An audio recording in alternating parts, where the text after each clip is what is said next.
Okay, guys, here we are. Chapter 20 The Hour of Triumph. Mm. Special announcement, said the loudspeaker in a pompous voice. The management of the fair takes great pleasure in presenting Mr. Homer L. Zuckerman and his famous pig. The truck bearing this extraordinary animal is now approaching the infield. Kindly stand back and give the truck room to proceed. In a few moments, the pig will be unloaded in the special judging ring in front of the grandstand, where a special award will be made. Will the crowd please make way and let the truck pass? Thank you.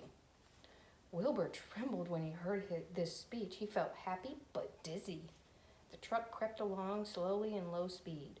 Crowds of people surrounded it, and Mr. Arable had to drive very carefully in order not to run over anybody. At last he managed to reach the judge's stand. Avery jumped out and lowered the tailgate. "I'm scared to death," whispered Mrs. Zuckerman.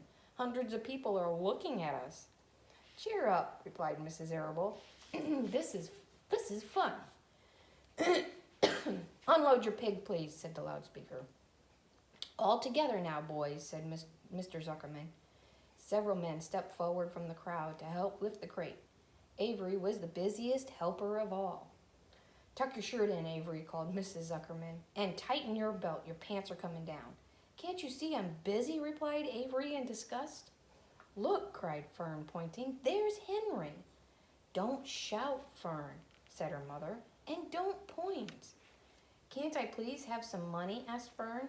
"Henry invited me to go on the Ferris wheel again, only I don't think he has any money left. He ran out of money."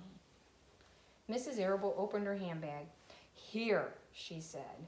"Here is 40 cents. Now don't get lost and be back at our regular meeting place by the pig pen very soon." Fern raced off, ducking and dodging through the crowd in search of Henry. "The Zuckerman pig is now being taken from his crate," boomed a voice from the loudspeaker. "Stand by for an announcement." Templeton crouched under the straw at the bottom of the crate. "What a lot of nonsense," muttered the rat. "What a lot of fuss about nothing." Over in the pig pen, silent and alone, Charlotte rested. Her two front legs embraced the egg sack. Charlotte could hear everything that was said in the loudspeaker. The words gave her courage. This was her hour of triumph. As Wilbur came out of the crate, the crowd clapped and cheered. Mr. Zuckerman took off his cap and bowed. Lurvy pulled his big handkerchief from his pocket and wiped the sweat from the back of his neck.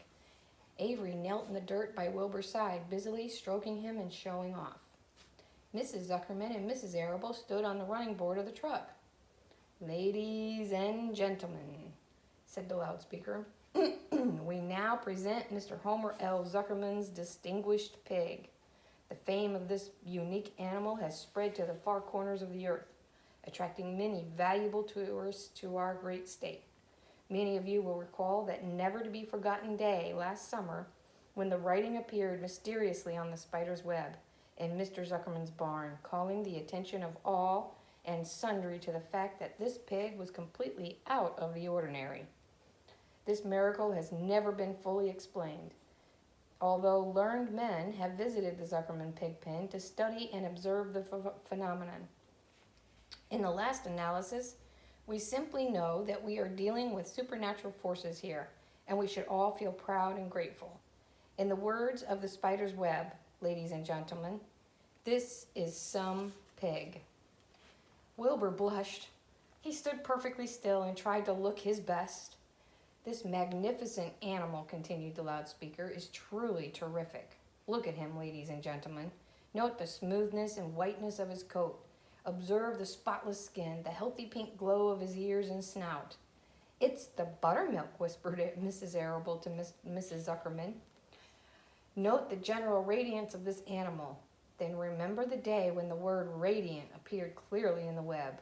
Whence came this mysterious writing? Not from the spider. We can rest assured of that. Spiders are very clever at weaving their webs, but needless to say, spiders cannot write." "Oh, they can't they?" murmured Charlotte to herself. "Ladies and gentlemen," continued the loudspeaker, "I must not take any more of your valuable time. On behalf of the governors of the fair, I have the honor of awarding a special prize of $25 to Mr. Zuckerman, together with a handsome bronze medal suitably engraved in token of our appreciation of the part played by this pig. This radiant, this terrific, this humble in attracting so many visitors to our county fair. Wilbur had been feeling dizzier and dizzier through this long complimentary speech. When he heard the crowd began to cheer and clap again, he suddenly fainted away. His legs collapsed, his mind went blank, and he fell to the ground, unconscious.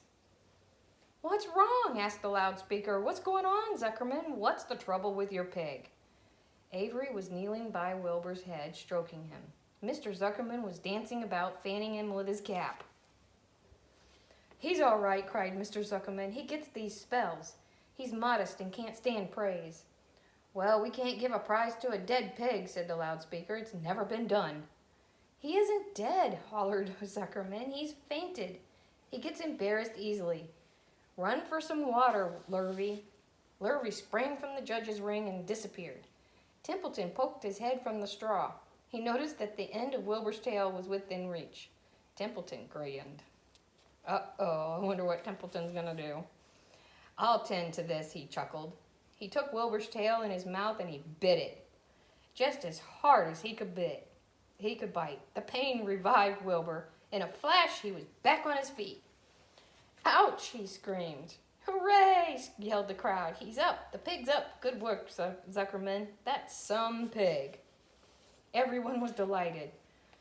Mr. Zuckerman was the most pleased of all. He sighed with relief. Oh. Nobody had seen Templeton. The rat had done his work well. And now one of the judges climbed into the ring with the prizes. He handed Mr. Zuckerman 2 $10 bills and a $5 bill. Then he tied the medal around Wilbur's neck. Then he shook hands with Mr. Zuckerman while Wilbur blushed. Avery put out his hand and the judge shook hands with him too. The crowd cheered. A photographer took Wilbur's picture. A great feeling of happiness swept over the Zuckermans and the Arables. This was the greatest moment in Mr. Zuckerman's life. It is deeply satisfying to win a prize in front of a lot of people. As Wilbur was being shoved back into the crate, Lurvy came charging through the crowd carrying a pail of water. His eyes had a wild look. Without hesitating a second, he dashed the water at Wilbur. In his excitement, he missed his aim and the water splashed all over Mr. Zuckerman and Avery. They got soaking wet. "For goodness sakes," bellowed Mr. Zuckerman, who was really drenched. "What ails you, Lurvy? Can't you see the pig is all right?" "You asked for water," said Lurvy meekly. "I didn't ask for a shower bath," said Mr. Zuckerman. The crowd roared with laughter. Finally, Mr. Zuckerman had to laugh too, and of course Avery was tickled to find himself so wet. Here's some pictures. Poor Wilbur, knocked out, and there's the rat. Chomp. And then here's Mr. Zuckerman and getting his ribbon. He immediately started to act like a clown. He pretended he was taking a shower bath. He made faces and danced around and rubbed imaginary soap all over his armpits. Then he dried himself up with an imaginary towel. "Avery, stop it," cried his mother. "Stop showing off." But the crowd loved it. Avery heard nothing but the applause. He liked being a clown in a ring with everybody watching in front of a grandstand.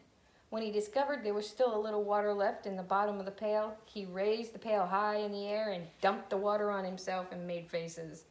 The children in the grandstand screamed with appreciation. At last, things calmed down. Wilbur was loaded into the truck.